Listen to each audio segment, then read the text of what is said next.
നിർഭൻ ചക്രവർത്തി ഇതുവരെയുള്ള കാര്യങ്ങൾ നോക്കുമ്പോൾ രാഹുൽ മാങ്കൂട്ടത്തിനെതിരെ ആദ്യം രാജി എന്ന് തോന്നിപ്പിക്കുന്ന രീതിയിൽ കർശന നടപടിയെടുക്കുമെന്ന് പറയുന്നു.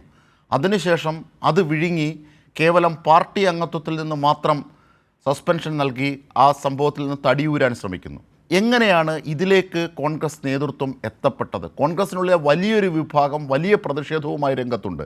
എന്നിട്ട് പോലും എന്തുകൊണ്ടാണ് KPCC പ്രസിഡന്റും പ്രതിപക്ഷ നേതാവും അടങ്ങുന്ന ഷാഫി പറമ്പിലും ഒക്കെ അടങ്ങുന്ന ഈ സമ്മർദ്ദത്തിന് എങ്ങനെയാണ് കോൺഗ്രസ് വഴങ്ങിയത്?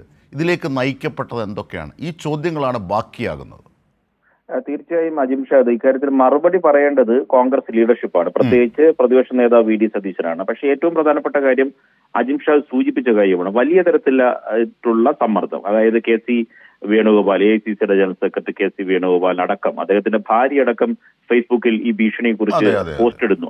അതിന്റെ മാനസികാവസ്ഥ മനസ്സിലാവും. അതുകൊണ്ട് KC വേണുഗോപാൽ, ഒപ്പം തന്നെ വർക്കിംഗ് കമ്മിറ്റി അംഗമായിട്ടുള്ള രമേശ് ചെന്നിത്തല വളരെ സ്ട്രോങ് ആയ നിലപാട് സ്വീകരിക്കുന്നു. പരസ്യമായി മുൻ KPCC അധ്യക്ഷന്മാരെല്ലാം പരസ്യമായി നിലപാട് സ്വീകരിക്കുന്നു. K മുരളീധരൻ ശക്തമായ നിലപാട് ഉടൻ തന്നെ ഉണ്ടാകുമെന്ന് പ്രഖ്യാപിക്കുന്നു. അങ്ങനെ രാജിയിലേക്ക് പോകുന്ന ഒരു ഘട്ടത്തിൽ ഈ പറഞ്ഞ രാഷ്ട്രീയകാര്യ സമിതി യോഗം അടക്കം വിളിച്ചു ചേർന്ന് ഐകകണ്ഠേന രാജി ആവശ്യപ്പെടാനുള്ള തീരുമാനം വരുന്നു. പിന്നെയാണ് ഇതിൽ നിന്ന് പിന്നോട്ട് പോകുന്നത്. ആ പിന്നോട്ട് പോകുന്ന ദിവസം ഉച്ചയോടുകൂടി രാഹുൽ മാങ്കൂട്ടത്തിൽ അദ്ദേഹത്തിന്റെ വസതിക്ക് മുൻപിൽ നടത്തിയ വാർത്താ സമ്മേളനം.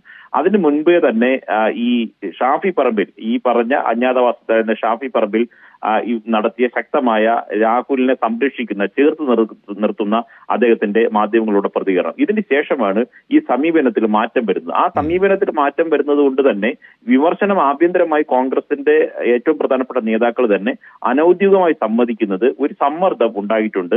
സമ്മർദ്ദമാണോ, ഭീഷണിയാണോ, ബ്ലാക്ക് മെയിലിംഗ് തന്ത്രമാണോ എന്ന കാര്യം ഇനി കോൺഗ്രസ് പറയേണ്ടതാണ്. ഇനി നടപടിയെ സംബന്ധിച്ച് വരാം അജിംഷാദ്. ഈ നടപടിയിൽ തന്നെ അവ്യക്തതയ്ക്ക് ദുരൂഹതയുമുണ്ട്. കാരണം നടപടി എന്ന് പറയുന്ന സാധനം ഈ സസ്പെൻഷനാണ്. ഈ സസ്പെൻഷൻ എന്ന് പറഞ്ഞാൽ ഇപ്പോൾ അദ്ദേഹത്തിന് വിപ്പില്ലേ, അദ്ദേഹം ഇപ്പോഴും നിയമസഭാ അംഗമല്ലേ, അദ്ദേഹം അങ്ങനെ തുടർന്നു കഴിഞ്ഞാൽ കോൺഗ്രസിന്റെ ബാധ്യതയല്ലേ? ഈ കോൺഗ്രസിന്റെ ഭരണഘടനാപരമായി അച്ചടക്ക നടപടി സംബന്ധിച്ച് വ്യക്തമായ നിർദ്ദേശമുണ്ട്. അതിൽ നിലവിൽ വഹിക്കുന്ന പദവികൾ അത് രാജിവെക്കാൻ ആ ഘടകത്തിൽ, അദ്ദേഹം ഇപ്പൊ നിലവിൽ KPCC അംഗമാണ്, ആ ഘടകത്തിൽ നിലവിലെ KPCC പ്രസിഡന്റ് ആവശ്യപ്പെടണം, അത് രാജിവെക്കണം. അതിനുശേഷം വിശദീകരണ കത്ത് കൊടുക്കണം. ഈ സസ്പെൻഷൻ നടപടി സംബന്ധിച്ച സർക്കുലറിൽ ഈ നിശ്ചിത കാലാവധിക്കുള്ളിൽ ഇത് കാലാവധിക്ക് സസ്പെൻഷൻ എന്ന് പറയണം. ആ സസ്പെൻഷൻ കാലാവധിക്കുള്ളിൽ അദ്ദേഹത്തിന്റെ സസ്പെൻഷൻ കാലാവധി പറഞ്ഞിട്ടില്ല എങ്കിൽ സ്വാഭാവികമായി വിൻസെന്റിനെ സസ്പെൻഡ് ചെയ്തപോലെ എൽദോസ് കുന്നപ്പള്ളിയെ സസ്പെൻഡ് ചെയ്തതുപോലെ സ്വാഭാവികമായി ഒരു മാസത്തിനുള്ളിൽ അദ്ദേഹത്തിന്റെ സംഘടനയിലെ മെമ്പർഷിപ്പിലേക്ക് തിരിച്ചു വരാം. ഇത് സസ്പെൻഷൻ മാത്രമാണ്, പുറത്താക്കലല്ല. അതുകൊണ്ട്